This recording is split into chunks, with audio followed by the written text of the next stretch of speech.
ataupun Semhas dalam proses membuat skripsi gitu ya teman-teman. Nah, jadi tujuannya adalah insya Allah baik supaya teman-teman yang memiliki niatan misalkan 3,5 tahun ya monggo gitu ya.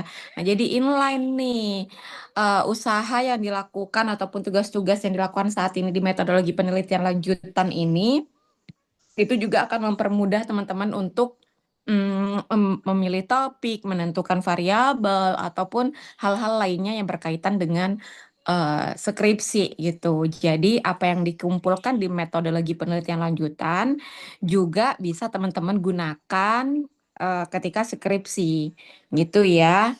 Nah, jadi hello and welcome back to seven semester ya. Nggak sadar, nggak kerasa tiba-tiba udah semester 7 gitu kan. Bentar lagi skripsi. Udah proses nih semester 7 ya. Nah, ya meskipun ada kelas tambahan gitu, ya nggak apa-apa gitu. Akan menjadi challenge sendiri kalau misalkan kalian bisa lulus 3,5 tahun di tengah-tengah perkuliahan juga gitu. Di tengah-tengah kelas berlangsung gitu. Nah, share screen saya udah kelihatan? Sudah, Ibu. Sudah ya. Nah, sebenarnya di metodologi penelitian lanjutan ini kita belajar apa gitu ya. Nah, jadi sebenarnya waktu kalian sama Pak Osli udah belajar apa aja? Insight atau misalkan perubahan apa yang oh ternyata yang saya pikir itu A ternyata B gitu. Mungkin ada yang mau mengemukakan pendapatnya silahkan. Waktu belajar MedPen sebelumnya itu dapatnya apa gitu.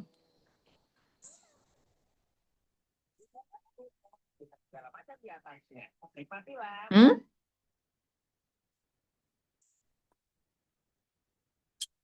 Coba diingat-ingat.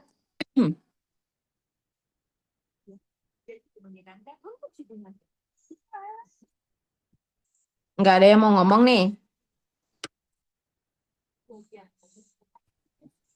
Saya Bu, Ya. kalau saya awalnya kan ngira kayak misalkan teori itu kayak kita tuh cuman ibaratnya fokus ke variabel kan Bu. Cuman nyata tuh kita juga harus sebelum kita nentuin teori-teori variabelnya itu kita harus terlebih dulu nentuin grand teori buat penelitian kita gitu Bu. Oke, jadi oh ternyata di samping kita mikirin variabel, teorinya nih, teori besarnya apa gitu ya, atau grand teorinya apa gitu ya. Oke, thank you. Yang lain,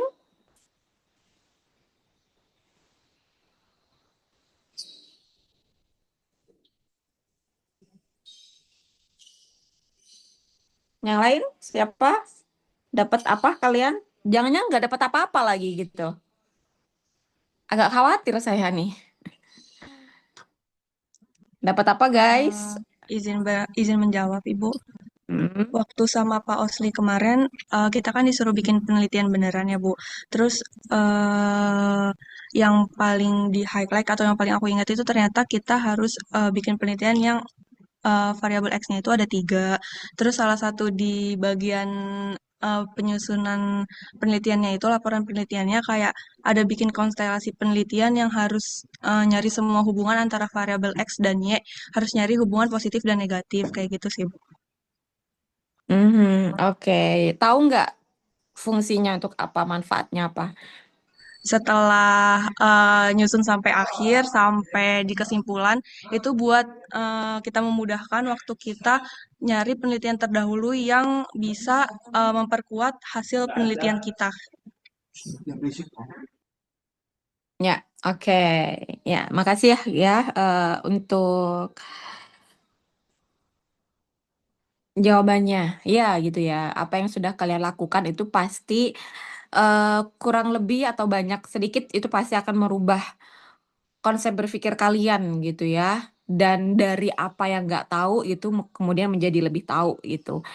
Nah, outputnya apa ketika kita mempelajari metode penelitian lanjutan gitu ya. Nah, harapannya ya tetap ini nanti kalian luaran akhirnya gitu akan membuat artikel gitu. But artikelnya cuma sampai bab 3 aja gitu ya. Karena kita akan lebih fokus, kita nggak akan ngejar outputnya, hasil yang bagaimana gitu. Cuman yang akan kita tekankan adalah prosesnya gitu. Harapannya teman-teman ngerti nih proses do dan juga don't-nya itu apa ketika melakukan tahap ini ataupun bab 1, 2, dan 3 gitu. Kemudian kita akan lebih seperti yang saya sampaikan, prosesnya itu teman-teman harus lebih paham gitu ya. Nah, yang nantinya akan sangat bermanfaat ketika kalian menulis skripsi gitu. Nah, kemudian tapi sebelum kita melaju ke selanjutnya ya, ada beberapa hal yang menjadi rules di kelas saya gitu ya, dan juga Bu Teri. Karena sekitar kan kalian di sekitar 30-an ya kalau nggak salah, 20-an, 20-an orang ya. Itu agak impossible kalau misalkan kita harus mereview one by one student gitu, nggak akan sanggup waktunya gitu ya, nggak cukup waktunya gitu. Jadi kita akan membuat tim sebanyak 2 orang gitu. Kenapa 2 orang? Ya karena kalau misalnya terlalu banyak agak susah juga ya gitu ya. Nah, kemudian ketika memilih tim, pastikan itu mungkin ada yang udah tahu misalkan dosen pembimbingnya siapa gitu. Tapi the last information sih kayaknya akan berubah gitu ya. Tapi kecuali misalkan itu sama Korprodi mungkin nggak akan berubah gitu ya. Nah, kalau misalkan masih ada yang nama satunya saya, nah itu akan berubah gitu. Sedikit banyak akan ada yang berubah gitu. Tapi ya nggak akan jauh-jauh ya. Nah, jadi misalkan pilih apa tuh namanya? Tim yang satu pembimbingnya tuh sama gitu, pembimbing satunya itu sama gitu ya. Kemudian dan juga sama-sama memiliki ketertarikan di bidang yang sama gitu. Ya itu pasti inline gitu. Pasti kan karena gini, ketika harapannya itu di dalam satu tim itu, ini kan namanya juga berkelompok ya. Jadi nggak akan ada jangan lihat ini. Nggak akan ada kecemburuan nanti misalkan oh yang di grup yang di kelas Metopen ini yang saya pakai apa padahal A sama B gitu misalkan di dalam satu tim. Tapi kenapa ide waktu nulis Metopen lanjutan ini yang dipakai sama mahasiswa A, terus mahasiswa B ngiri gitu ya. Nah, kita menghindari itu jadi eh, make the kerangka konseptual itu lebih lebih ini ya, lebih menantang gitu ya. Dalam artian nggak akan cuman lebih dari 3 variabel X gitu, bisa lebih dari 3, Y dan juga Z-nya juga lebih dari 1 gitu. Nah, supaya nanti ketika dipecah nih, itu masih masih bisa gitu ya, masih masih nggak itu aja gitu. Perbedaannya juga masih kerasa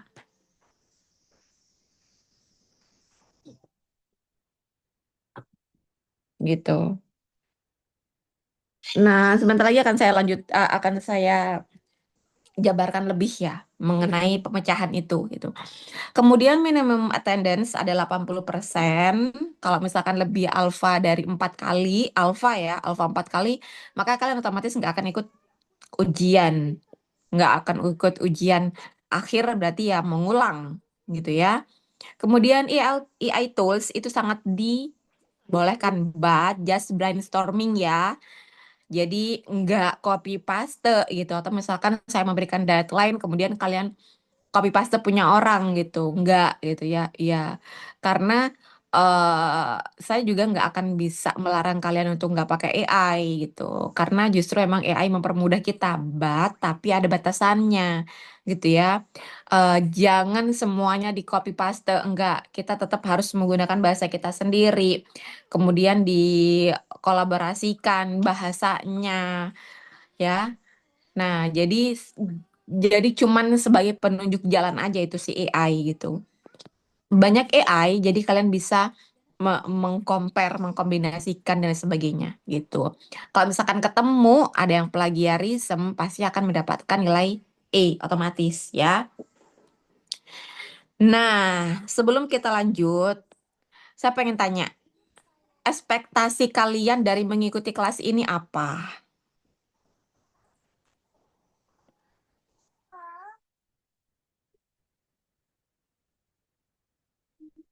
Harapannya, ekspektasi apa? Silakan.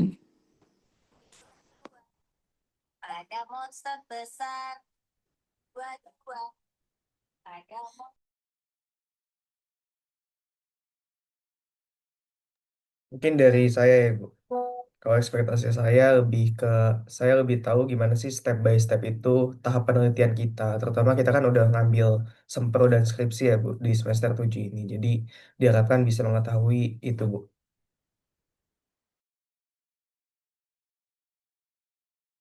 Oke, kebetulan pertanyaanmu itu akan apa ada di slide saya gitu. Bentar lagi saya jawab. Yang lain em, lebih tahu tahapan ya, proses tahapan ya. Apa aja nih dulu gitu yang dilakukan gitu ya.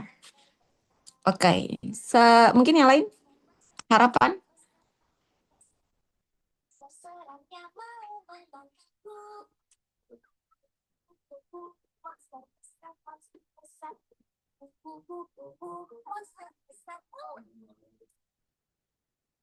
Silakan.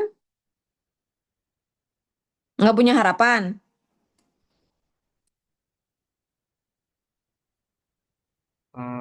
Mungkin saya, Bu. Mungkin sebenarnya lebih harapannya sebenarnya pengen jadi lebih tahu tentang apa yang sebenarnya boleh dan tidak boleh. Kayak misalkan kadang kita kalau misalnya nyari artikel, kita pengen nyari misal contoh source credibility gitu. Ketika kita mencari artikel, mungkin dalam artikel tersebut dia tidak menyebutkan source credibility secara eksplisit gitu di artikelnya, tapi dia menyebutkan secara dimensinya. Tapi tujuan dia sebenarnya meneliti source credibility. Apakah sebenarnya kita boleh pakai itu atau enggak? Larangan dan tidak bolehnya mungkin kayak gitu sih, Bu. Ketika kita membuat variabelnya, mana yang boleh dan tidak bolehnya suatu ketika membuat bab 1 sampai bab 3-nya. Kayak gitu sih, Bu. Oke, lebih spesifik ke ternyata dimensi dari variabel tuh banyak, Bu. Menurut A ada ini, menurut B ada ini. Kemudian yang kita pakai yang mana gitu ya. Iya, Ibu. Oke, satu lagi deh.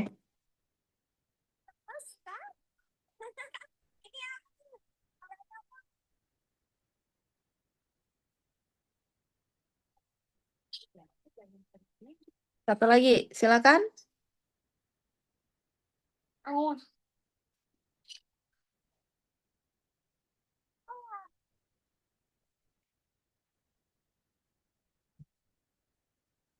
Hehehe, nggak boleh kayak gitu. Hmm, silakan.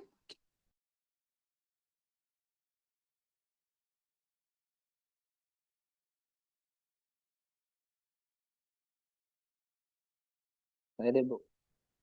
Nah, jadi kalau secara sederhana mungkin saya pengen mendapatkan POV yang berbeda gitu ya, Bu, dari pengajar yang berbeda juga pada saat itu. Mungkin harapannya gitu ya, POV hasil yang telah diberikan gitu ya dari Pak Osli misalnya, ternyata saya mendapatkan insight salah satunya adalah salah satu tools olah data gitu ya, misalnya dari Smart LS saat mengajar dengan Pak Osli. Terus pada kesempatan kali ini mungkin saya mendapatkan referensi terus pengalaman yang Ibu telah lakukan gitu ya. Oh ternyata tools yang Ibu Meta berikan ini ternyata lebih relevan dengan penelitian saya seperti itu sih Bu. Jadi memperkaya daripada insight untuk pengembangan daripada penelitian saya. Seperti itu Bu. Mhm. Oke, ya. Thank you yang sudah menyuarakan pendapatnya ya. Nah, jadi eh, saya jawab satu-satu ya. Nah, jadi tadi berkaitan dengan proses gitu ya. Sebenarnya tahapannya tuh eh, a- mau nulis itu gimana dulu sih Bu gitu kan.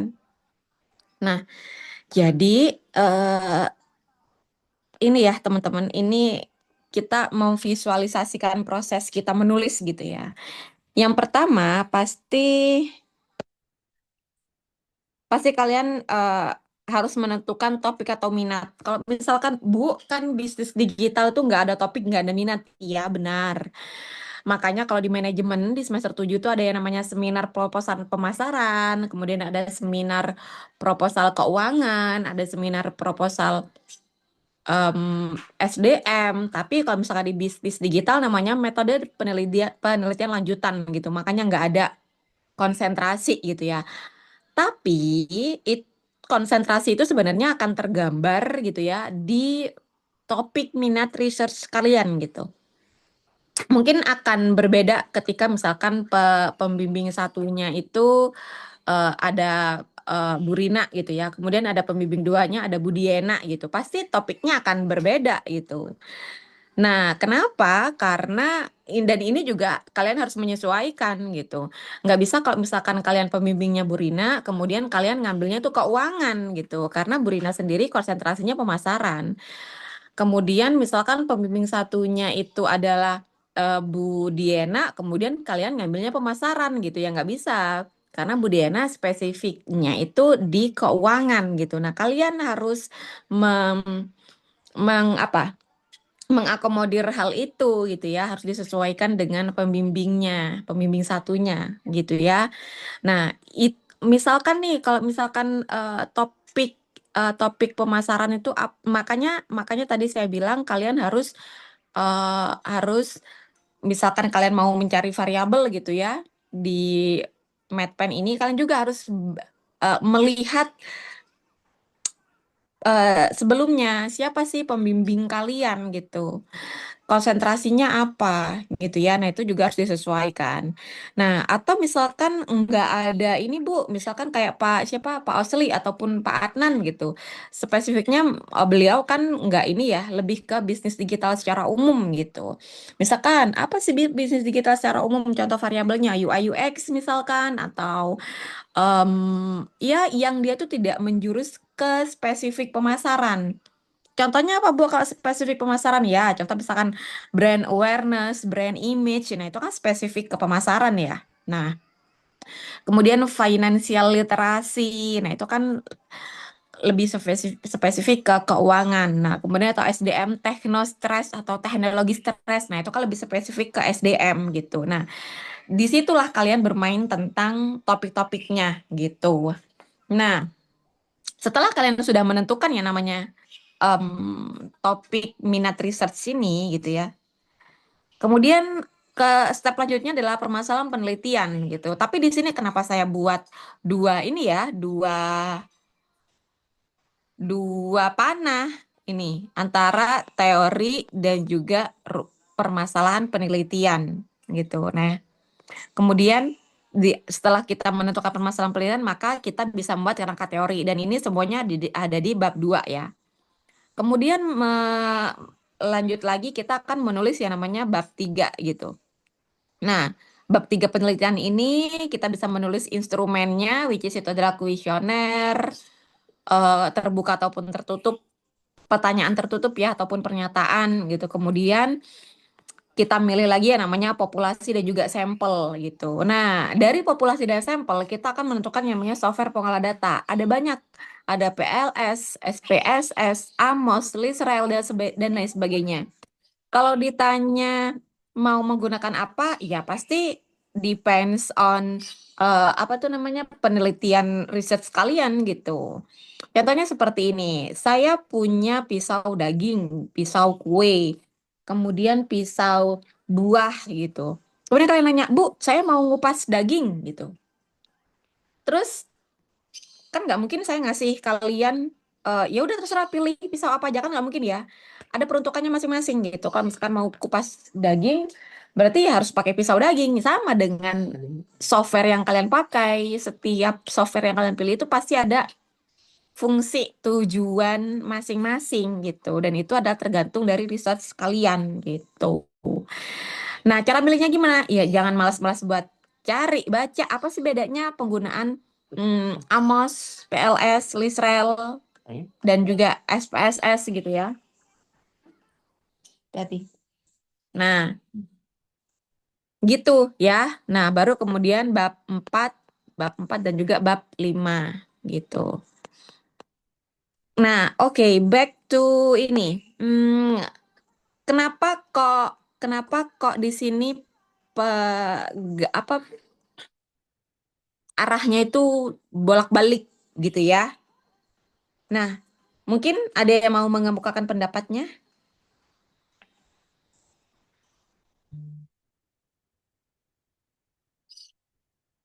Silakan. Kenapa permasalahan penelitian dan juga teori?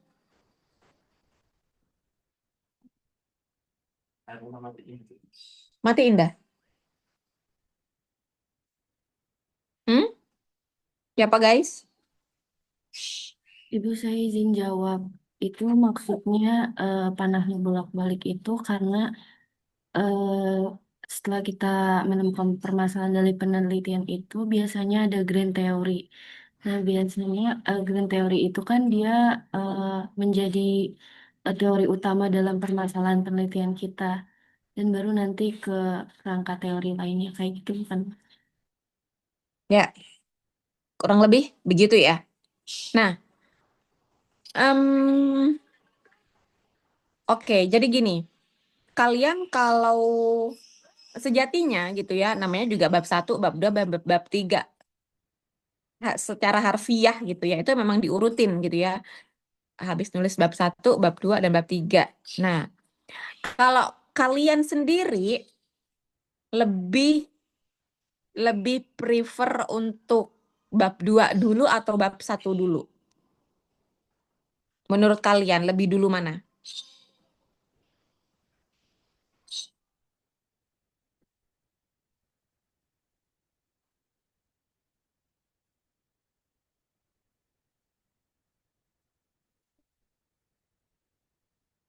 Hmm? Lebih dulu mana?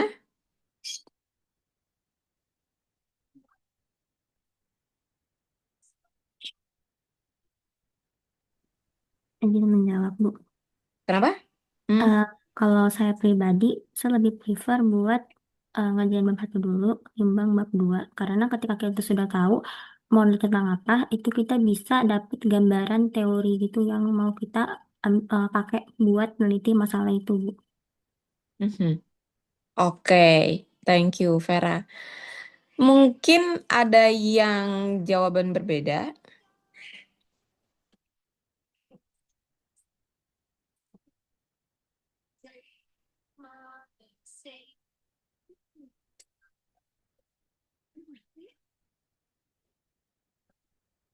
Ada yang punya jawaban berbeda?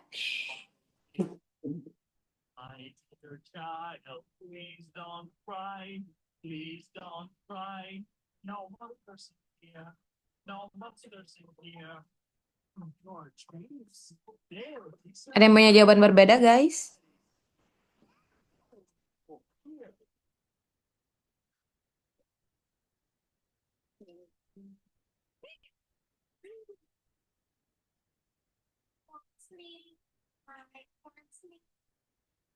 Ya, oke. Sejatinya memang benar gitu ya. Kita seharusnya itu ya kita membaca permasalahannya dulu ini apa, kemudian kita mencari teori yang cocok untuk menyelesaikan permasalahan ini apa gitu. Tapi pernah nggak kalian mengalami mau nulis apa sih ini? Saya bingung harus mulai dari mana gitu. Ada yang mengalami hal tersebut?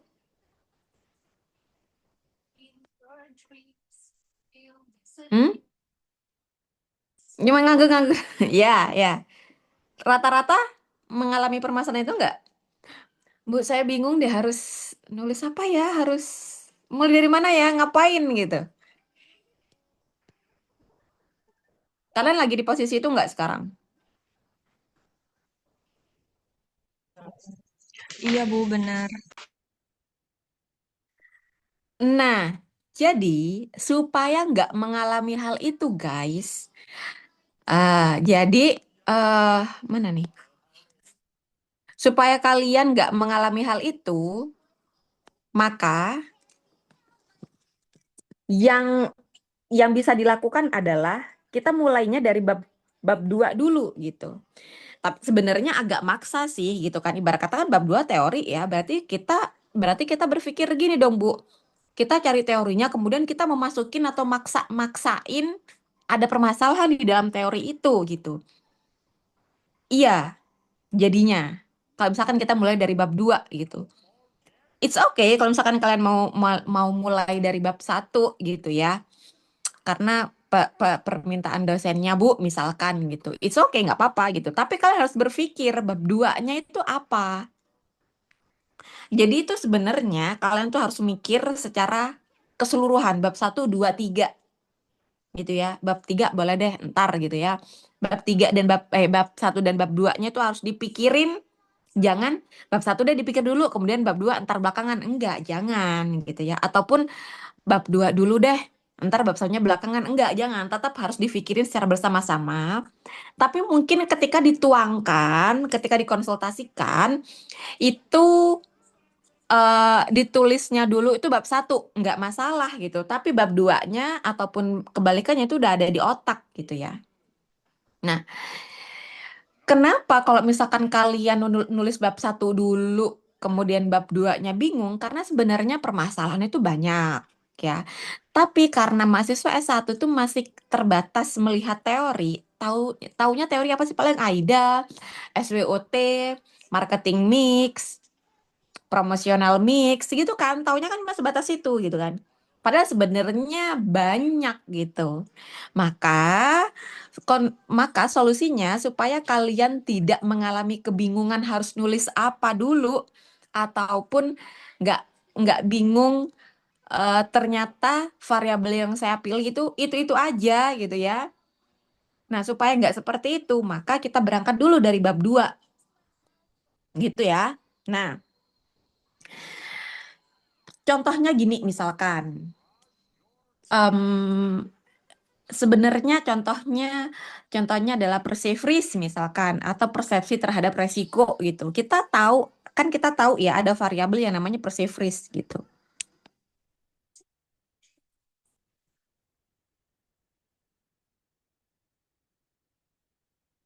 Kita tahu ada yang namanya em, variabel perceived risk gitu kan. Kemudian ini kita udah mikir nih bab 2-nya gitu kan. Atau kalau misalkan enggak, kalian pilih salah satu variabel yang pernah kalian tulis sebelumnya. Gitu ya. Contoh apa? Silakan. Siapa yang mau ngomong? Contoh apa yang pernah kalian pakai dulu variabelnya? Saya bantu untuk ininya apa? Berpikir variabelnya, cara mengembangkannya gitu. Siapa yang mau try?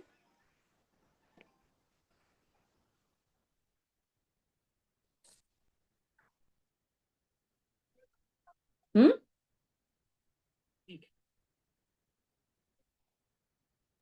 Saya Apa? saya waktu itu pakai variabel perceive is of use, terus usefulness, sama social influence, sama intention to use. Oke. Tam ya? Iya, Tam. Mm-mm. Oke, misalkan kita salah satu pilih perceive easy of use misalkan. Pancingannya tuh gitu. Misalkan perceive easy of use. Ya, misalkan kita perceive easy of use berarti kan persepsi kemudahan. Mudah nggak sih menggunakan aplikasi ini misalkan gitu ya. Nah, ini kita udah ketemu nih bab 2-nya. Salah satunya pakai perceive easy of use. Kemudian permasalahannya kira-kira apa ya Bu gitu. Nah, kita balik ke bab 1 gitu. Kita mikirin bab 1. Kalau yang berkaitan dengan kemudahan untuk menggunakan gitu ya, maka ternyata ada nih Bu permasalahan di lapangan gitu ya. Ternyata orang-orang itu nggak, sebenarnya aplikasinya bagus gitu ya. Namanya aplikasinya Bibit gitu misalkan, aplikasi investasi keuangan ya. Nah, sebenarnya Bibit itu sangat bermanfaat gitu kan. Tapi kenapa nggak banyak orang yang pakai nih? Misalkan seperti itu ya. Kemudian, nah kalau ternyata kita juga temukan datanya, bibit ini menduduki peringkat nomor dari 10, bibit ini aplikasi reksadana nomor 5 misalkan. Nomor 5. Nah, kemudian si bibit ini ternyata memiliki rencana untuk gimana caranya supaya nomor 3 gitu ya. Oke, berarti mungkin kita sebaiknya pakai ini deh, pakai apa sih namanya yang pinter, kita melakukan apa tuh namanya, influence, promosi menggunakan influencer gitu ya. Influencer yang berkaitan dengan reksadana gitu misalkan, atau saham. Misalkan orang yang kesehariannya di internet itu menginfluence tentang pentingnya saham gitu ya. Misalkan katakanlah si Jerome gitu misalkan. Nah, ternyata kita cek juga datanya, waktu dulu sebelum pakai Jerome itu si bibit ini nomor 5, waktu pakai Jerome yang tujuannya adalah untuk supaya peringkatnya naik, karena Jerome juga ini paham tentang saham gitu. Ternyata ketika sudah pakai Jerome kok masih tetap nih peringkatnya nomor 5. Dia nggak naik, dia nggak turun, atau bahkan dia ternyata turun jadi posisi nomor 7 gitu. Nah, ini kan kayak di luar prediksi BMKG gitu ya. Yang seharusnya ketika orang sudah dikasih paham itu lebih naik, keinginan untuk menggunakan, tapi ternyata kejadiannya kok nggak seperti itu. Nah, ini namanya permasalahan atau namanya fenomena gitu ya. Ada ketidaksinambungan antara teori dan juga fakta di lapangan. Secara teori, orang ketika sudah diinfluence tentang kemudahan penggunaan, tentang kebermanfaatan dari aplikasi, orang itu mau menggunakan gitu ya. Tapi kenapa ini kok malah mundur alon-alon gitu ya? Kenapa malah nggak naik, justru turun? Ini kan tidak sejalan dengan teori. Nah, itu yang namanya fenomena. Dalam kalian berpikir seperti ini, kalian sudah menentukan bab 2 dan bab 1. Gitu, teman-teman. Sampai di sini paham? Coba silakan. Ada yang masih bingung nggak? Kenapa kita berangkatnya dari bab 2, kemudian ke bab 1, atau gimana? Silakan ditanyakan.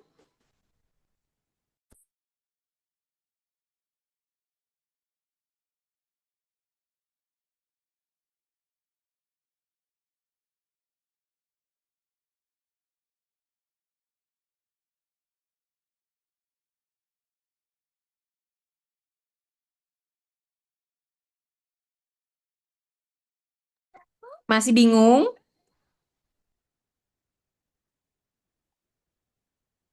Bersuara aja nggak apa-apa. Asbun aja nggak apa-apa. Nggak akan di demo kalau di sini.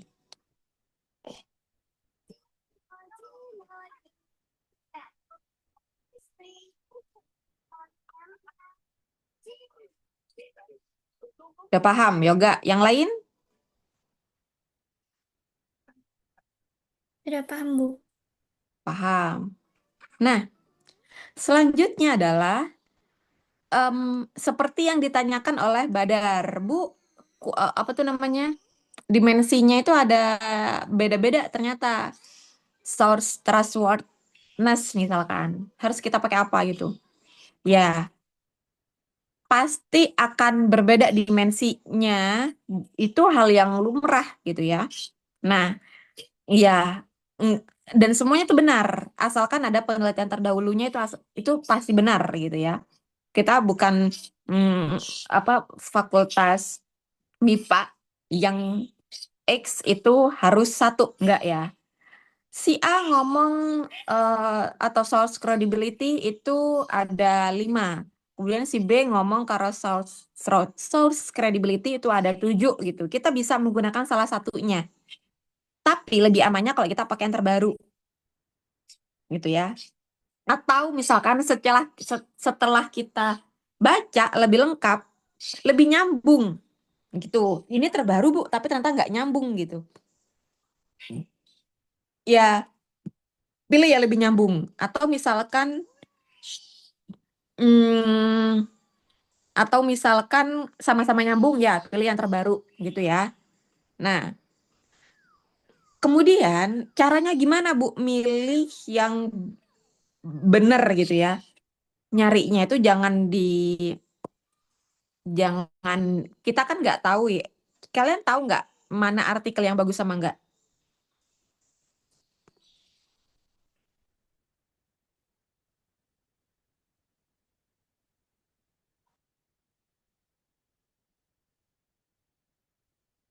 Tahu nggak artikel yang bagus sama nggak?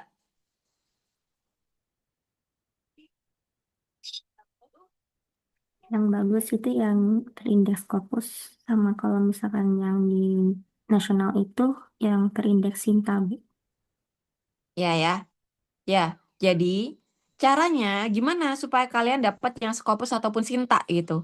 Kalau jangan di Google Scholar, teman-teman. Kalau di Google Scholar itu yang kayak gimana pun nampil di situ gitu ya. Itu paling mudah pakai Google Scholar. Tapi kalau misalkan sebagai sebagai acuan kalian, sebagai tapak sebagai dasar kalian gitu ya. Pilih 1 sampai 3 artikel yang dia tuh terindeks dengan Scopus gitu ya. Milihnya di mana Bu? Di Science Direct ya.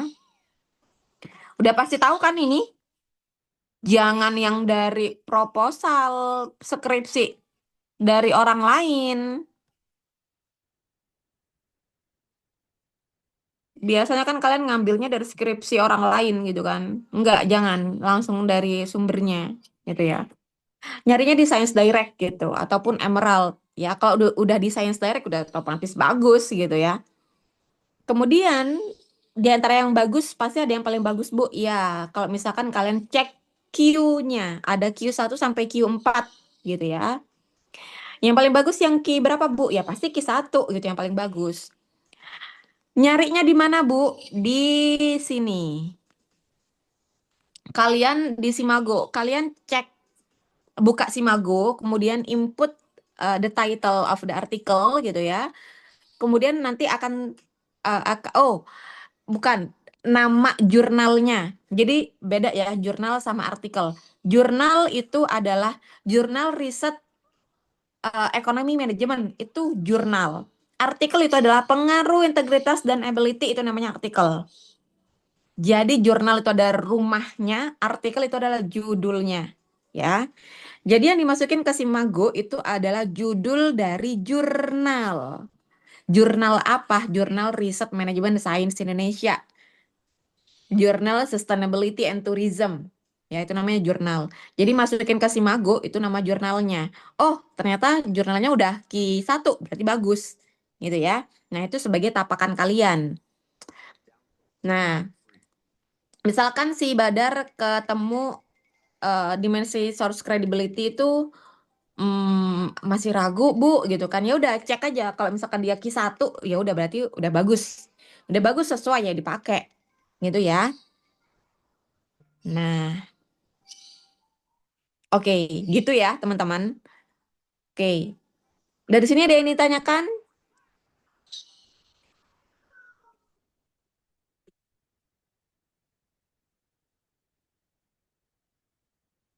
Udah paham? Kamu Oke. Selanjutnya, kita balik lagi ke bab 2 tadi. Misalkan, kita udah tahu nih Bu, pakai perceive easy of use misalkan, atau perceive risk misalkan. Nah, itu kan cuma satu variabel Bu. Gimana caranya kita menentukan berapa variabel yang lain gitu ya? Kan kita kan nggak tahu Bu, sebenarnya variabel itu. Dan juga jangan menggunakan variabel yang itu-itu aja, bosen ya. Jangan brand awareness terus satisfaction terus, enggak, bosen guys. Kalau misalkan udah jenuh nih ya, penguji itu akhirnya kemungkinannya ada dua. Males, yang berujung, yang menguji itu ya, karena itu terus variabelnya. Males yang berujung bisa dibantai kalian ketika ujian gitu ya. Karena udah jenuh, karena variabel yang dipakai itu aja gitu. Dosen itu udah tahu pertanyaannya apa. Jadi, gimana kalau misalkan menaikkan mood penguji itu kan berarti kita harus memberikan sesuatu yang jarang nih diketahui, baru fresh gitu ya. Itu kan akhirnya menimbulkan minat penguji untuk mendengarkan. Wow, ternyata ada ya ini ya. Nah, itu justru nggak akan nguji kalian, tapi lebih ke nanya yang emang nggak tahu gitu ya. Nah, kalian udah bisa menerangkan dengan semena-mena, udah nggak ya, nggak semena-mena ya. Menerangkan dengan sebaik-baiknya gitu ya. Ini gini Pak, Bu, gini, gitu. Wah, oh gitu ya, gitu kan. Kalau misalkan kalian menggunakan variabel yang baru. Ya, tapi saya tahu kemampuan, biasanya gini, eh mahasiswa tuh nggak tahu variabel ini tuh baru atau lama ya Bu, gitu ya. Mainlah ke Google guys, Google Framework ya. Main, contohnya gini, misalkan. Nah, semakin variabel itu sering muncul gitu ya, berarti kan udah banyak, udah sering gitu ya. Nah, mana? Nah, gini misalkan kita ke Google Image ya. Google Image dulu. Kemudian misalkan Persifris misalkan. Ini kita lagi mencoba apakah Persifris itu adalah variabel yang udah jenuh dan juga nggak semuanya harus baru gitu ya. Nggak semuanya variabel yang kalian harus gunakan baru gitu, nggak. Ya setidaknya ada dua lah ya, atau ya lebih dari dua gitu ya. Jangan semuanya udah jenuh gitu ya, bosen. Hmm. Dan juga nyari gandengan dari variabel risk gitu. Ketik aja Perseverance framework. Nah, keluar banyak kan? Ini tuh udah bisa kalian pakai-pakai guys nih. Ada misalkan mana nih ya?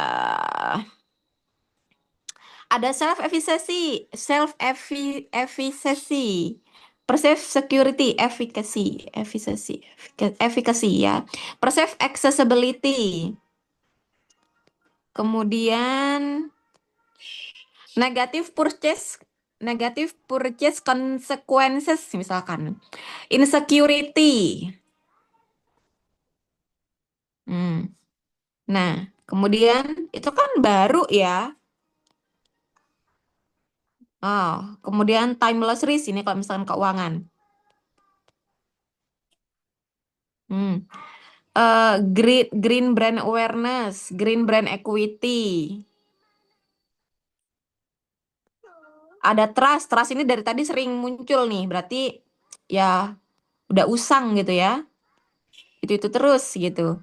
Nah, contohnya gitu guys. Nah, kemudian kalau misalkan ada yang nanya, Bu, kita kalau misalkan udah setuju sama satu framework ini, apakah kita harus pakai semuanya? Enggak. Kalian bisa bongkar pasang gitu ya. Kalian pilih beberapa model, beberapa kerangka yang ada di framework itu tadi gitu ya. Kemudian kalian dari framework A misalkan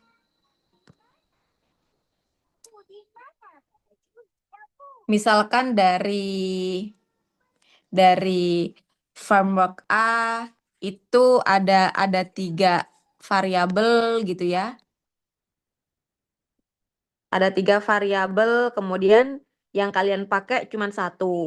Kemudian dari framework B ada 7 variabel, yang kalian pakai cuma 3. Is okay. Kemudian kalian gabung jadi 1. Gitu ya, dari sini, dari C.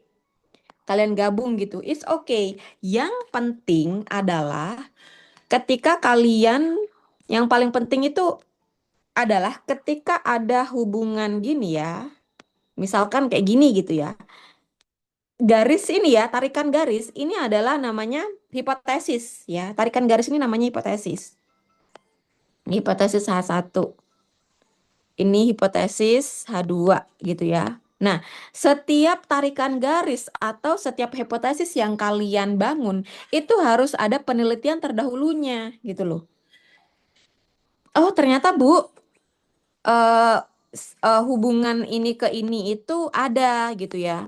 Ada penelitian terdahulunya. Meskipun di artikel yang berbeda dan juga objek yang berbeda, nggak harus sama, itu bisa digunakan gitu. Asalkan ada tarikan garis di penelitian terdahulu. Gitu ya, itu udah bisa kalian bangun hipotesisnya di situ gitu.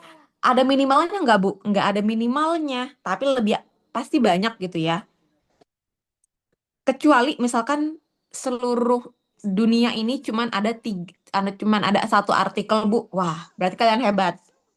Bisa menemukan artikel yang bisa menemukan variabel yang seluruh dunia aja cuma satu dan kalian yang kedua itu berarti hebat.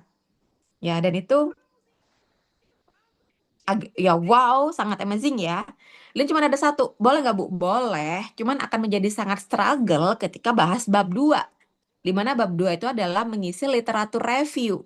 Literatur review kan akan bahas tentang variabelnya gitu ya. Nah, sedangkan acuan terdahulu kalian cuma satu. Iya, berarti itu doang kan. Ketika kalian ditanya, kenapa ini begini, kenapa gitu. Dan kalian patokannya cuma satu artikel. Ya, itu namanya bunuh diri gitu ya. Sebenarnya nggak ada minimalnya ya, paling nggak 3 ke atas lah gitu ya. Gitu guys. Nah, jadi gimana cara nyari gandengan dari variabel itu tadi? Ya, ke Google Image dan klik framework itu tadi. Gitu.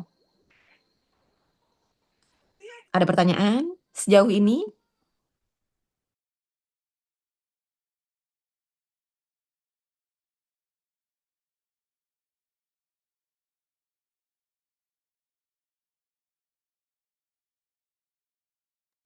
Atau nggak mudeng bahkan?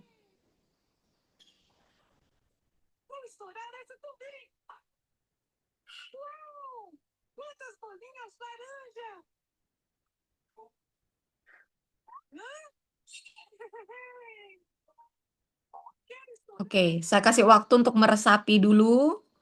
Atau langsung mau nyari di frameworknya, silakan. Biasanya langsung muncul pertanyaan. Nanya guys, yang diam-diam aja. Silakan, saya kasih waktu 5 menit. Ibu, saya izin bertanya. Khalifah, silakan. Semisal saya dapat kasus dari frameworknya itu, contohnya variabel sosial media marketing. Tapi di framework yang sebelumnya itu, media marketing itu sebagai mediasi.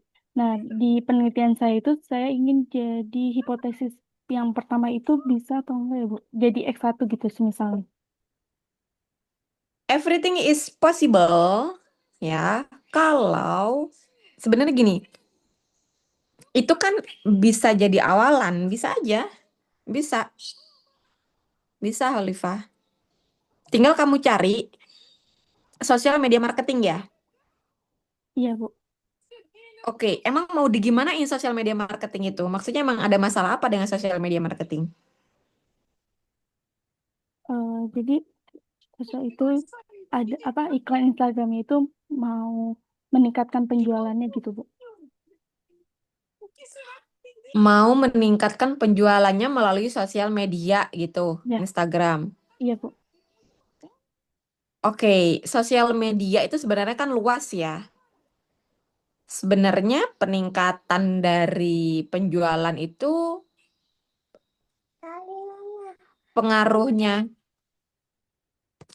kalau misalkan sosial media, berarti kan sebenarnya lebih ke iklannya apakah sudah menjual atau belum.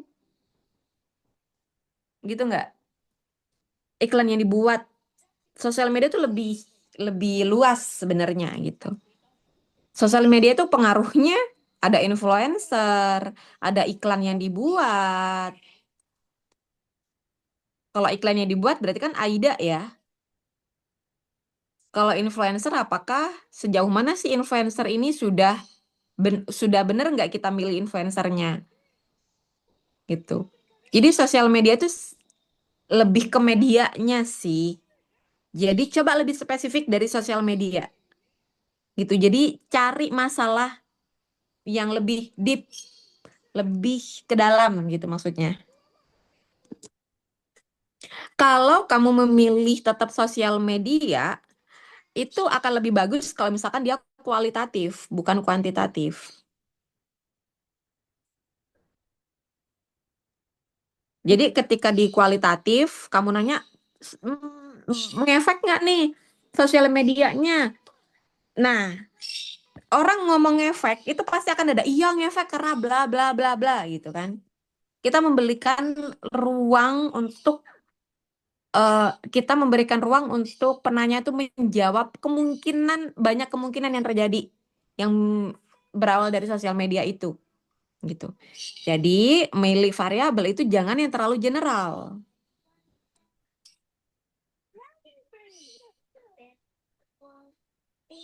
gitu. Paham nggak poinnya? Paham Ibu. Terima kasih Bu.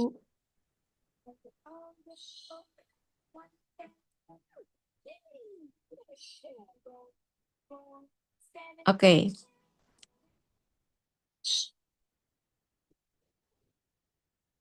Yang lain silakan.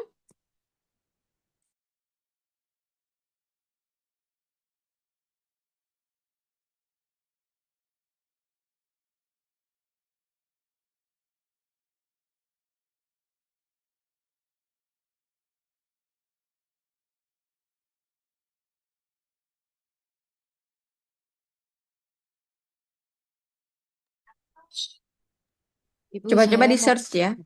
Ya, Desma.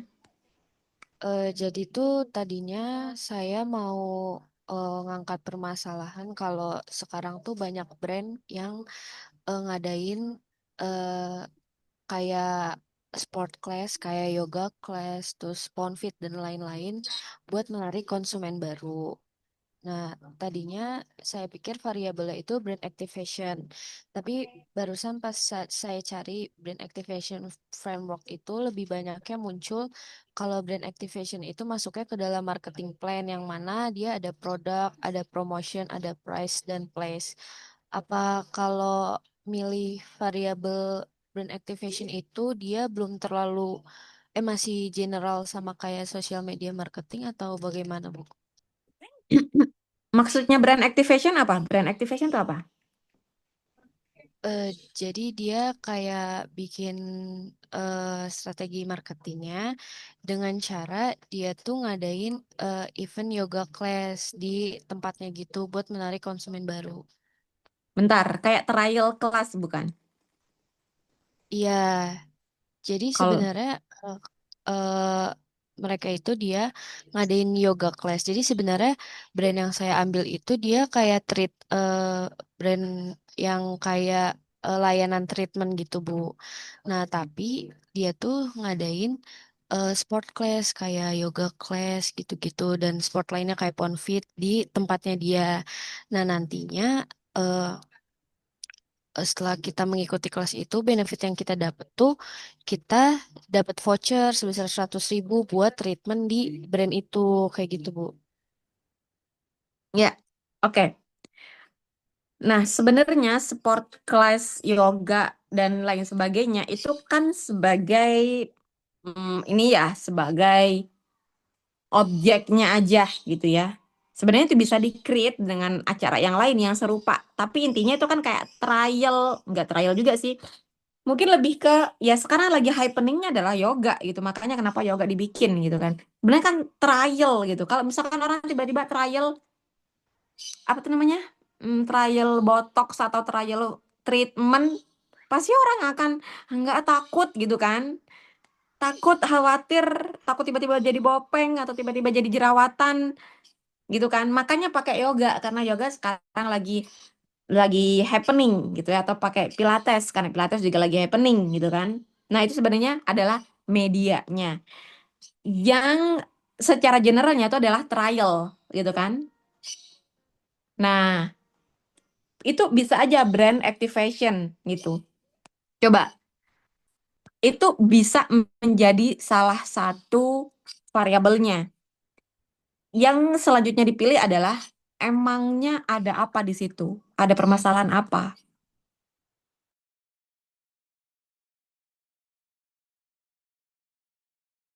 Ke kayak sekarang tuh banyak-banyak brand yang mengadakan itu untuk menarik konsumen baru, Bu, karena dari si sales karena dari setiap yoga class yang dia dapat, dia jadi dapat si vouchernya ini buat ke brand itu, karena brand brand yang saya ambil ini harga untuk treatmentnya tuh lumayan besar.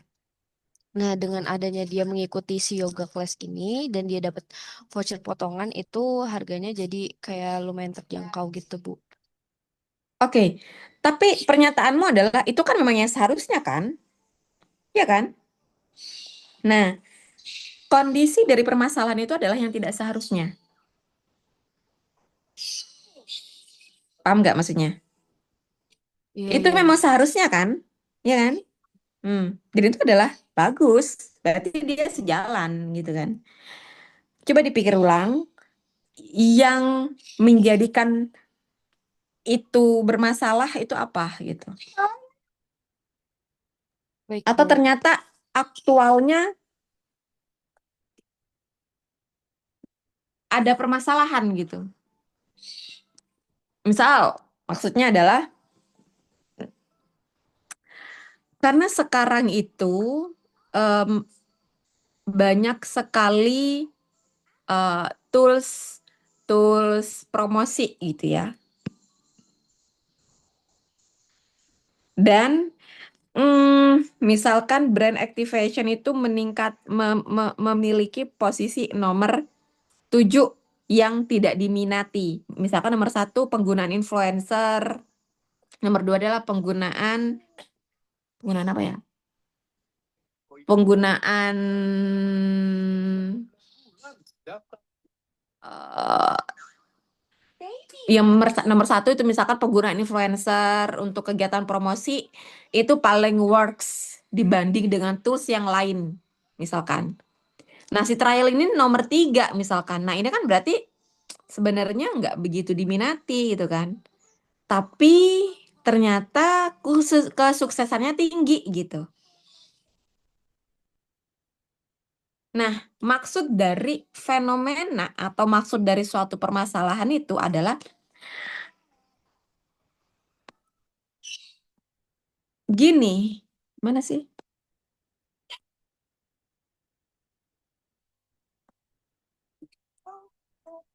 Gini, ada yang naik, ada yang turun. Jangan semuanya itu naik. Itu bukan suatu fenomena namanya. Maksudnya adalah gini. Yang turun tadi adalah rate posisi minat, posisi yang paling favorit tools tools promosi yang paling favorit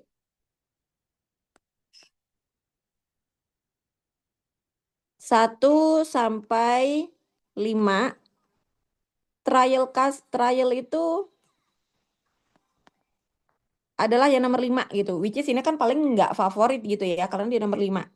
Nah, ternyata kenapa ada tren orang brand-brand sekarang itu justru pakai trial ini dibanding pakai influencer. Ini kan berarti ada tren naik, ya kan? Yang ini ada tren turun, efeknya ternyata tren naik. Nah, ini berarti fenomena gitu loh. Berarti ada ketidakkonsistenan nih. Seharusnya yang influencer inilah seharusnya orang menggunakan karena dia yang paling favorit tools untuk promosi. Seharusnya. Nah, ini kan kondisi ini berarti kondisi tidak seharusnya. Gitu maksudnya. Desma. Dan Eh, Jangan pakai yang place promotion dan lain sebagainya tuh enggak, jangan. Itu udah usang soalnya. Ya. Iya, Bu. Itu Terima kasih, brand Bu. activation itu pernah dipakai sama mahasiswa bimbingan saya. Dia pakai Spotify ininya, objeknya gitu. Jadi jangan terlalu dekat. Nggak usah nonton kalau terlalu dekat. Pilih mana? Belakangan apa? Dah, stop. Brand activation dia pilihnya Spotify. Jadi di akhir tahun itu Spotify itu bisa ditarik datanya top list yang saya dengarkan gitu ya. Nah, itu bisa di-share di sosial media. Itu namanya brand activation gitu. Dia pakai Spotify. Itu bagus itu karena masih belum banyak. Kalau misalkan kamu mau pakai itu silakan, tinggal dicari gandengannya apa. Brand activation framework. Mungkin kamu ah, ada kalau misalkan kamu nggak dapet yang framework hasilnya kayak tadi ya, kamu lebih ada satu gitu ya. Nih, saya lagi ngecek banyak nih. Maksudnya tuh bisa kamu pakai apa? Bisa kamu pakai dengan misalkan, bentar.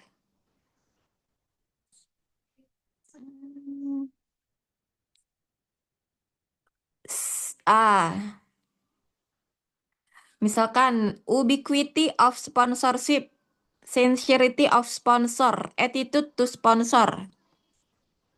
Itu bisa kamu pakai. Ya, itu berarti kamu fokus terhadap itu udah ini ya, udah fokus gitu. Brand brand activity udah fokus. Tinggal cari gandengannya. Hmm, Team attachment. Team attachment. Nah, team attachment kan misalkan dari apa tuh dari kegiatan yoga kamu tadi kan ada timnya ya. Team attachment itu bisa kamu pakai salah satunya.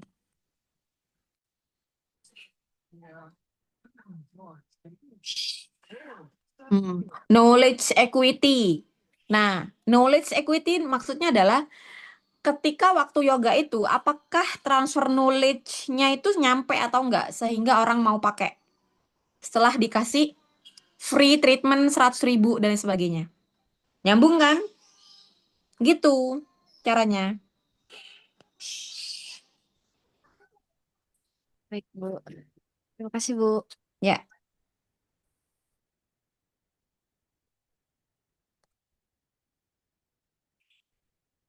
next question.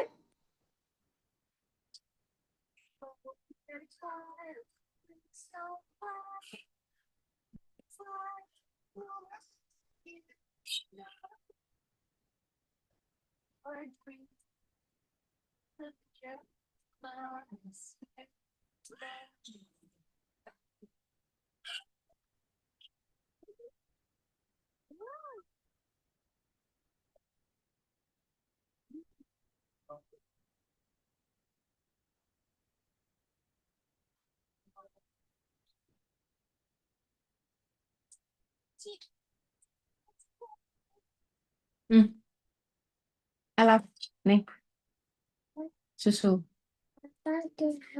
Susu.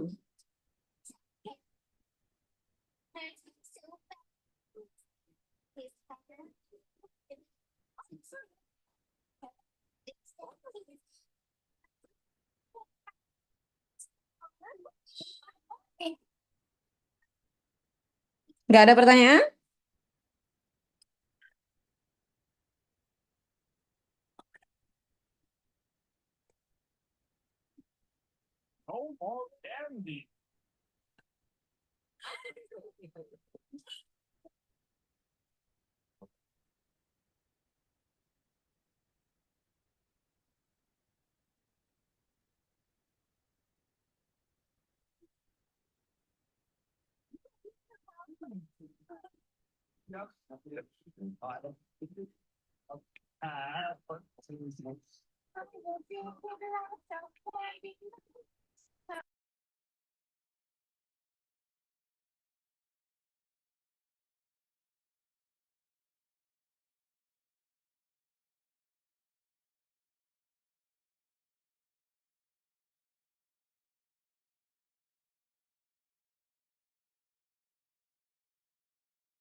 Ada guys?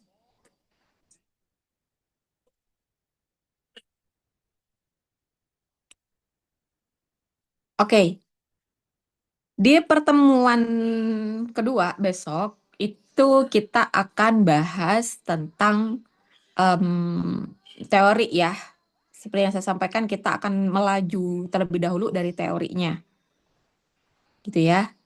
Nah, diharapkan teman-teman datang kelas Medpen lanjutan, jangan jadi jangan kayak gelas kosong. Maksudnya adalah bener gelas kosong menerima gitu ya, tapi harus sudah belajar sebelumnya. Jadi ketika saya jelasin itu nyambung pertanyaannya gitu ya. Jangan misalkan kita udah bahas hmm, bab udah bahas bahap yang lampau, kalian masih tune in belakangan gitu ya. Udah sampai Madinah, kalian masih di Jakarta gitu. Nah, ya. Jadi next kita akan belajar tentang bab 2 SLR, Systematic Literature Review ya. Itu untuk nulis bab 2. Teorinya apa? Kalian sudah mikir teori apa yang akan saya gunakan. Kemudian, apa dah? Oh ya, kemudian, misalkan Bu, saya kurang paham deh, ternyata ini variabel saya udah usang belum ya, gitu. Boleh dibawa, ya, boleh dibawa. Tapi jangan cuman bawa 5 doang gitu. Siapkan plan A, B, dan C. Supaya ketika A, oh A ini jangan langsung pindah ke B gitu. Ya, jangan masih nyari dulu. Ketemunya minggu ketiga gitu, enggak. Mundur jadinya. Enggak sesuai timeline. Ya.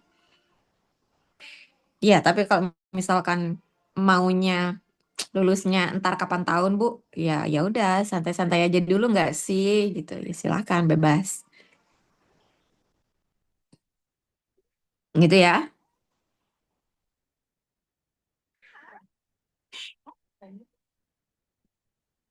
Oke. Rizky siapa yang nggak masuk hari ini? Hari ini tadi ada Zaki Arif, Bu. Kemana dia? Nggak ada Nggak ada keterangannya ya? kabar. Sama Oke, berarti Najwa izin, kalau Najwa izin.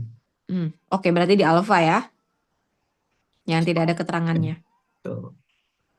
Oh Saya ya, nanya, Bu, terkait yang tadi Ibu bilang di awal untuk membentuk satu kelompok 2 orang untuk artikel. Itu mekanismenya gimana ya, Bu? oh Dipegang, iya ya, apakah ada ketentuan tertentu atau gimana?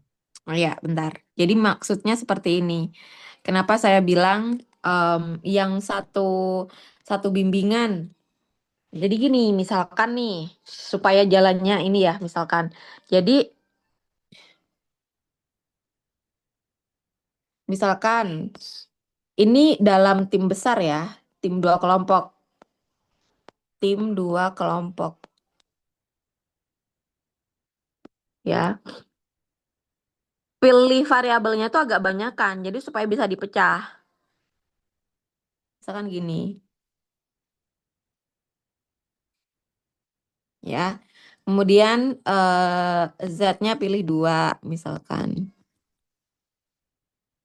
Y-nya pilih 2, ini kan. Nah, ini kan banyak nih hipotesisnya gitu. Atau misalkan Z-nya 1.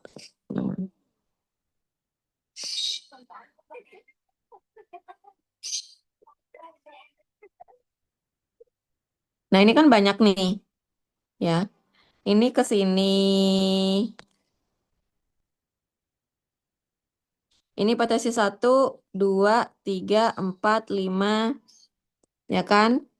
Ini 6, ini 7, ini ke sini 8, ini ke sini 9, kalau misalkan ada lagi sini 10, misalkan mau ditambahin lagi ini ke sini gitu, misalkan enggak pun enggak masalah gitu.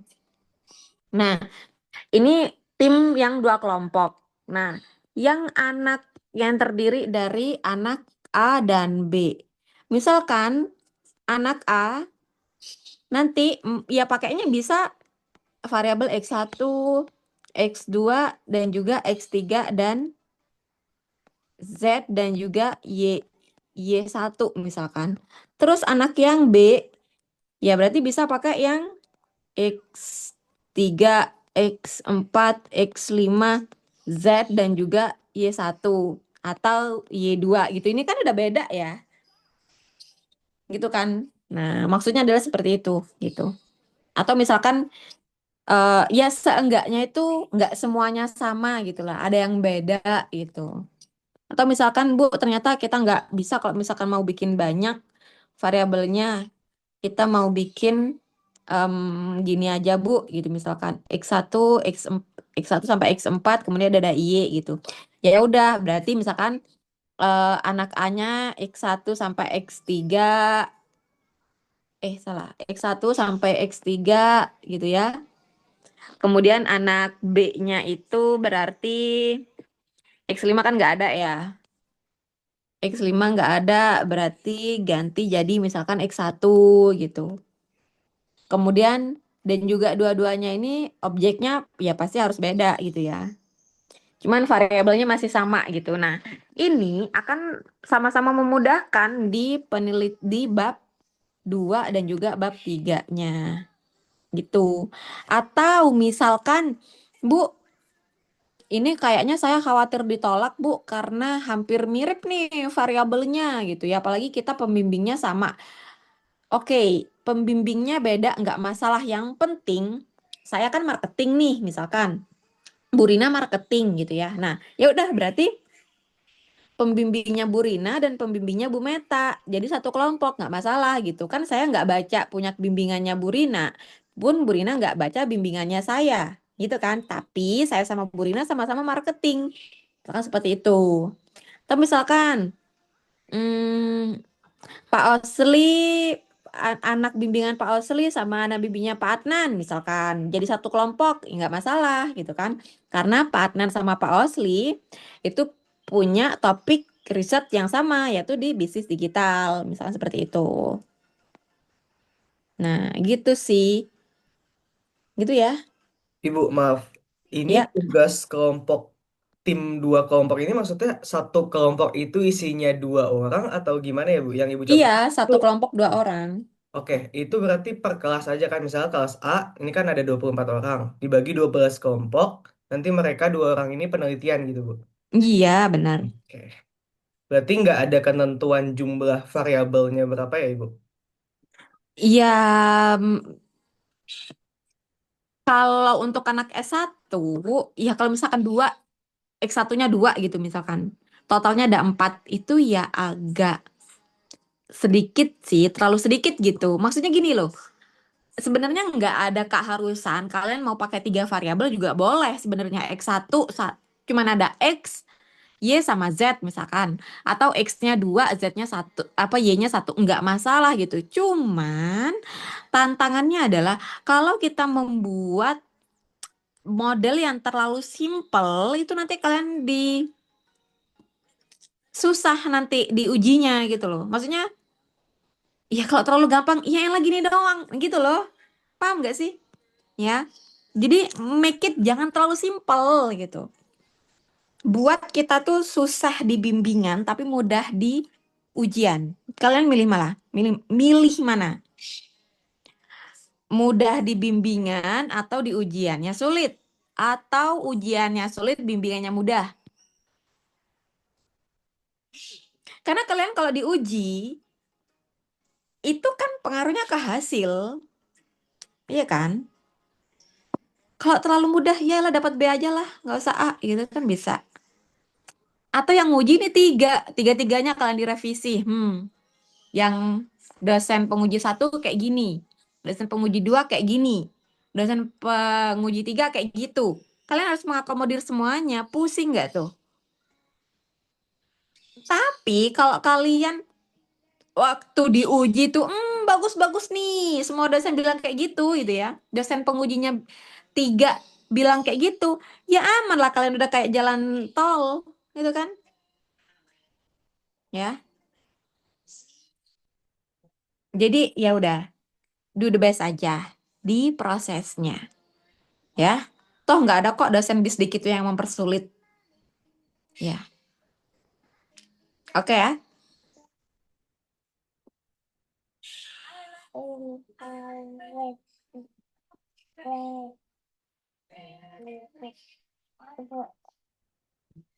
Kasih Bu.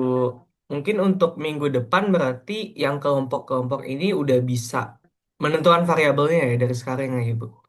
Mm-mm. Oke, oke, Sama cari ininya ya, cari apa? Cari apa tuh namanya? Cari artikelnya ya. oke. Kayak penelitian Yang terdahulu English gitu. ya, yang bagus, seperti yang saya sampaikan tadi. Jangan skripsi orang. Dan itu udah lengkap misalkan. Udah ada kuesionernya. Karena kan nanti kalian buat kuesioner itu kan nggak asal buat ya. Kalian kan kuesioner itu isinya copy paste. Tinggal disesuaikan. Nggak kalian buat dari nol, nggak boleh. Jadi ya pilih artikel yang ada item kuesionernya. Kemudian dimensinya jelas. Komplit. Nggak cuma Q1. Boleh Q3, 4 gitu boleh. Isinya yang penting kompleks, bagus gitu ya.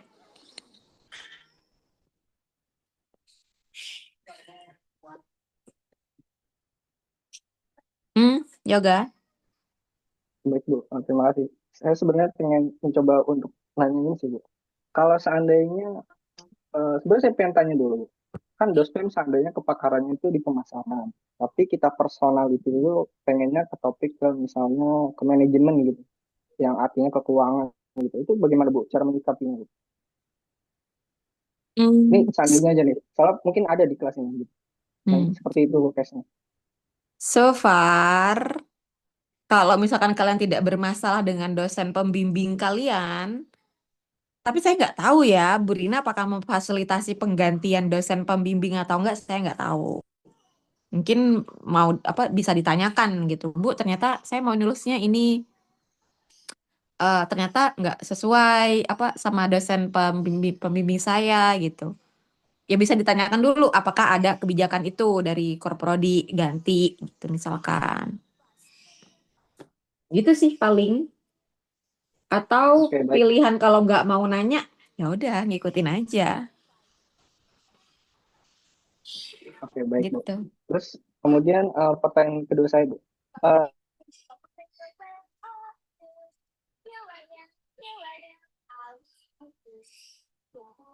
Yoga nge-lag.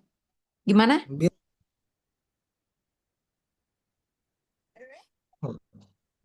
Oh, itu saya putus, Bu. Iya, iya, oke.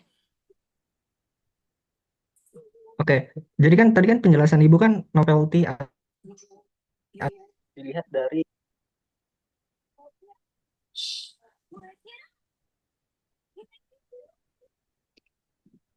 tes apa terdengar Bu? Ya, Oke, maaf Bu. Nah, tadi kan kalau dari penjelasan Ibu, eh, novelty ataupun kebaruan itu di sebuah penguji itu melihatnya dari variabel. Nah, seandainya kita mengadaptasi ataupun mencari kebaruan itu di sebuah objek itu seperti apa Bu? Boleh nggak ya? oke. Jadi sebenarnya kita bukan bahasanya bukan kebaruan gitu lah ya. Karena kalau kebaruan novel gini, em, anak-anak S1 itu cuman menguji teori gitu ya. Kita tidak mencari kebaruan gitu ya. Kita cuma menguji teori itu, baru apa mencari keterbaruan yang benar-benar baru itu S3 gitu. Nah, oke, kembali ke pertanyaan Yoga. Saya masih nggak tahu nih eh yang dibilang kebaruan di objek itu misalkan objeknya yang beda gitu. Misalkan saya mau pakai bibit, Bu, karena belum ada yang pakai bibit. Enggak. Itu nggak bisa dikatakan kebaruan. Karena kayaknya impossible deh kalau nggak ada yang pakai bibit sebagai objeknya. Dan kita juga nggak bisa ngasih evidence-nya.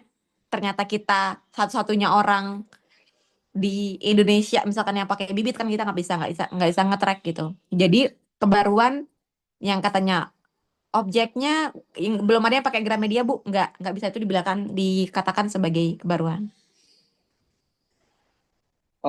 Gini Bu, maksud saya tuh misalnya kan case-nya tadi objeknya bibit, tapi kita mencoba untuk penelitian kita ini di-compare Bu, lebih uniknya gitu. Jadi bibit sama top satunya aplikasi reksadana gitu, misalnya Ajaib gitu. Jadi fokus objeknya cuma antara itu, karena kan kalau dari penelitian terdahulu misalnya yang kita cari cuma ada satu satu aja gitu, bibit saja gitu. Tapi kali ini kita mencoba mengadaptasi sebuah keunikan hanya bibit dan juga ke top satunya misalnya Ajaib gitu. Jadi kita lebih terukur gitu, terarah platformnya apa sih objeknya yang lebih jelasnya seperti itu. Jadi kita compare yang jelek dan yang bagusnya seperti apa gitu. Hmm. Itu sebenarnya bukan kebaruan. Semua fenomena rata-rata hampir seperti itu gitu. Kita ngomper yang baik dan juga buruk gitu. Cuman itu beda jenis penelitian aja. Ada yang namanya, nah ini nanti di bab 1. Ada yang namanya penelitian deskriptif, ada yang namanya penelitian kausal atau sebab akibat gitu ya. Nah, itu yang akan berbeda di bab 1, jenisnya aja, tapi itu bukan sesuatu yang new gitu, bukan. Gitu. Itu cuma jenis, kamu pakai jenis penelitian apa? Nah, kamu bisa jawab, ini Bu, comparison, atau misalkan ini Bu, kausal, sebab akibat gitu. Oke Bu, terima kasih Bu.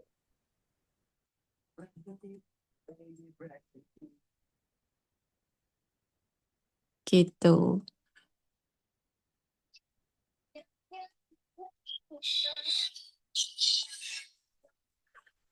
Ada lagi?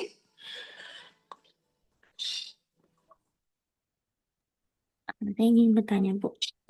Gimana, Fer? Tadi kan Ibu bilang kayak kita tuh bisa ngambil framework yang misalkan dari artikel A misalkan 2 variabel, terus artikel B misalkan 3 variabel, terus kita gabungin kan ya, Bu. Nah, kalau misalkan kayak kita tuh menggabung-gabungkan variabel, itu cara kita buat tentuin teori yang dipakai buat variabel itu bagaimana ya, Bu? Per hipotesis. Secara keseluruhan. Iya, maksudnya adalah di dalam literatur review itu mencari teori apa itu kita gini, ada memang dosen yang minta untuk apa tuh namanya? Apa ya? Apa ya namanya kok saya lupa. Grand teorinya apa gitu misalkan. Iya, maksudnya grand teori ya, Fer. Iya, Bu.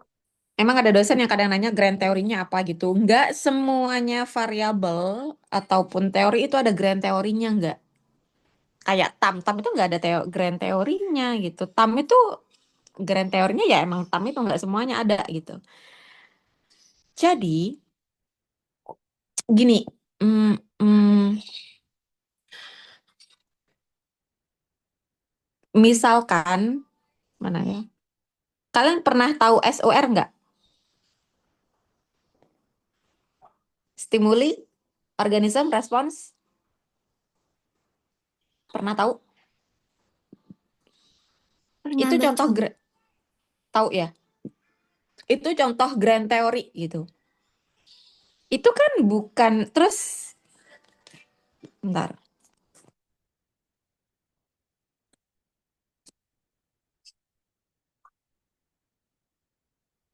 S O R ya. Stimuli. Stimuli. Organism. Response. Ini adalah contoh dari grand theory. Nah, coba kalian search. Jadi maksudnya grand theory itu bukan yang terus kalian berpikir gini, anaknya atau stimuli ini punya variabel apa aja ya, Bu? Gitu misalkan. X misalkan. Y, Y, Y, Y. R, O misalkan. Terus kalian katakan bahwa ini tuh kalau ditanya ini, misalkan kalian pakai variabel ini, kemudian kalau kalian ditanyain grand theory-nya mana? SOR gitu enggak gitu ya. SOR ini bener sebuah grand theory, tapi dia nggak punya anak loh. Ini katakanlah anak ya, namanya ini anak gitu. Dia SOR tuh nggak punya anak gitu.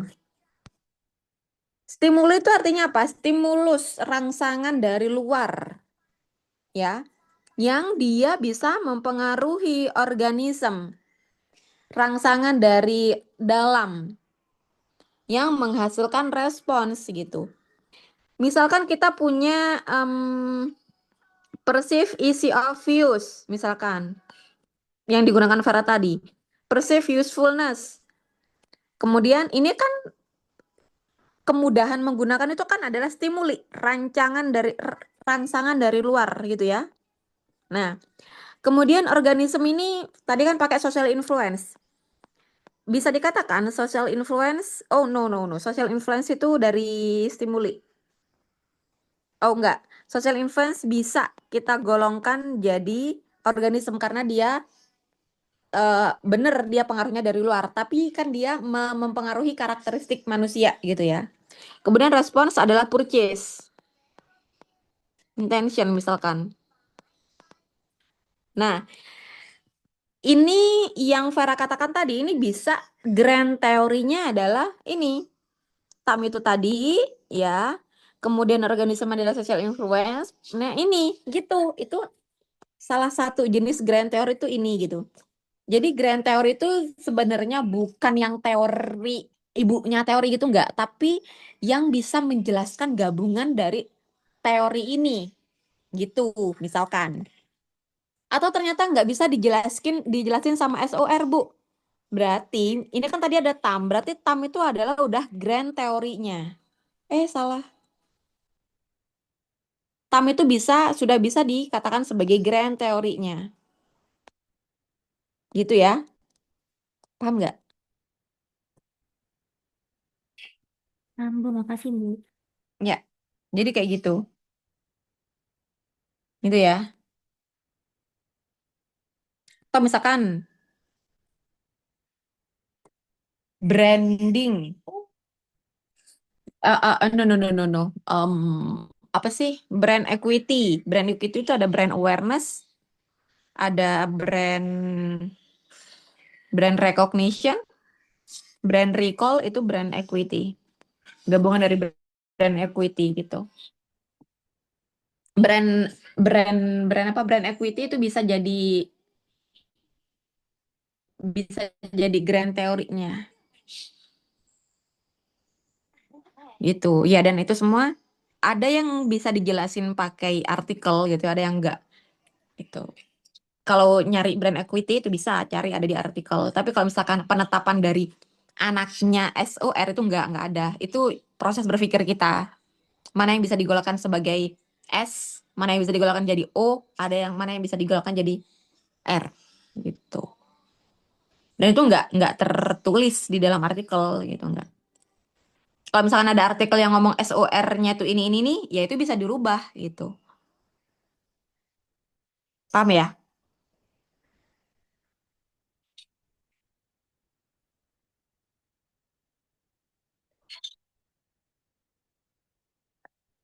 Ada pertanyaan lagi? Saya mau tanya lagi, Bu. Buat lanjut yang tadi pertanyaan aja sih, Bu. Teorinya green theory itu idealnya berapa ya, Bu?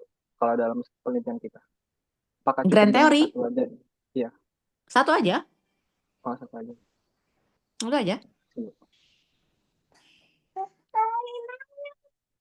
Teori yang menaungi variabel kita. Jadi satu aja. bisa dinaungi semuanya gitu atau kadang enggak. Kayak TAM tadi kan nggak bisa dinaungi semuanya. Bentar, saya punya artikel. Saya coba cari dulu. Mana ya? Biar ini.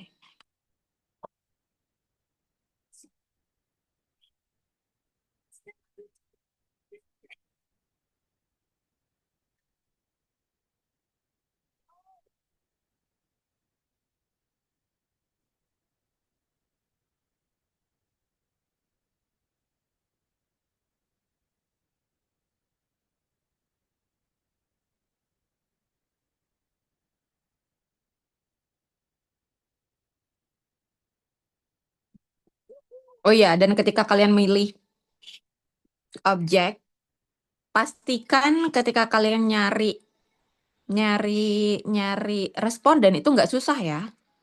Karena itu challenging banget kalau misalkan kalian sampai susah nyari karena waktunya itu habis di situ.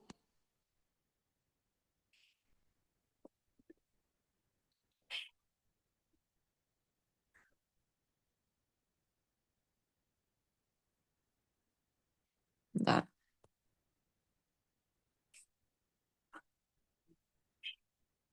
Hmm.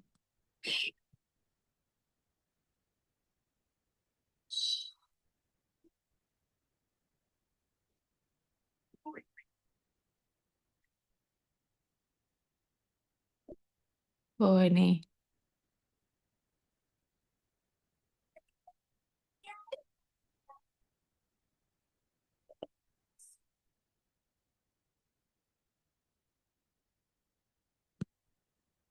Biasanya kadang ada yang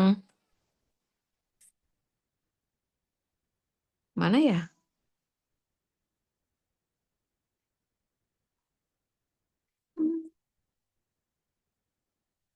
Nah nih,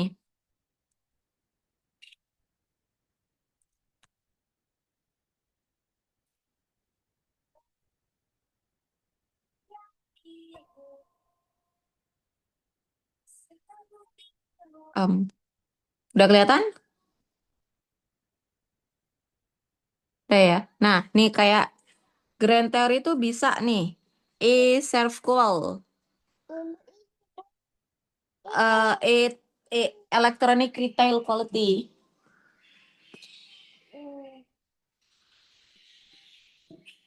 Hmm. Information Technology Adoption Model gitu. Atau misalkan kalian menghadapi pertanyaan yang katanya Yoga tadi, Bu, ternyata dosen pembimbing saya pemasaran, tapi sayanya mau keuangan gitu. Bisa ngambil di tengah-tengah gitu. Contoh misalkan kayak interaktif teknologi adoption model ini kan nggak keuangan, nggak juga pemasaran gitu. Dia di tengah-tengah, which is itu adalah bisnis digital gitu. Tapi ngambil objeknya aja yang misalkan kalau keuangan berarti ambilnya ya bibit gitu misalkan gitu. Nah ini bisa jadi grand teori. Net quality. Ini berarti apa tuh namanya? Variabelnya adalah easy of use, information, design, reliability, security, dan juga interactivity, personalization. Hmm. UTAUD satu ada UTAUD dua atau pakai UCG, uses and gratification theory, perceiving of use, perceiving usefulness, ritualize use. Makanya jangan di ini.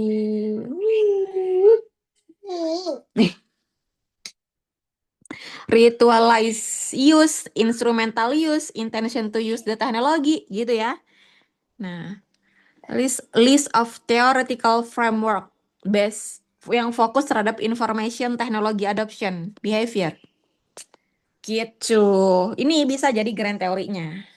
Gitu. IAM, Intam, IDT, DOI gitu.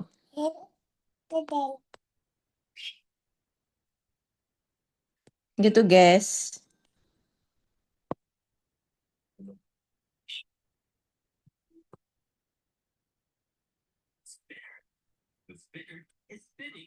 Oke, ada pertanyaan lagi?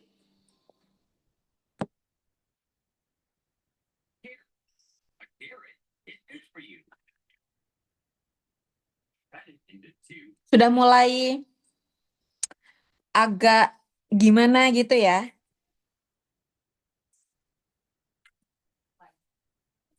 Enggak, sebenarnya mudah. Skripsi itu mudah. Serius mudah. Cuman kita memang harus konsisten terhadap waktu gitu.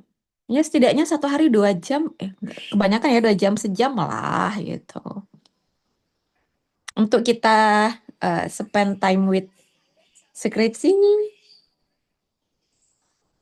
cuma sejam loh, nggak susah ya kan? Gitu. Tantangan tuh pasti ada, entah tantangan dari dosen pembimbing, entah tantangan dari eh, apa permasalahannya gitu, pasti semuanya punya tantangan masing-masing. Tapi kita jangan pantang menyerah. Itu kuncinya.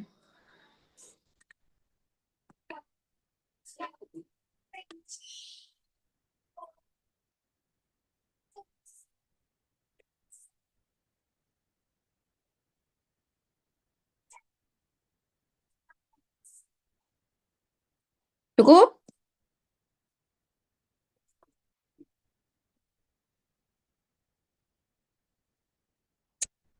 Oke. Kalau begitu, kita akhiri pertemuan kita. Semoga bermanfaat dan juga jangan lupa kuncinya itu konsisten. Ya. Oke. Wassalamualaikum warahmatullahi wabarakatuh. Waalaikumsalam Terima warahmatullahi kasih banyak Bu wabarakatuh. Meta. Terima kasih Ibu Meta. Saya izin live ya. Iya.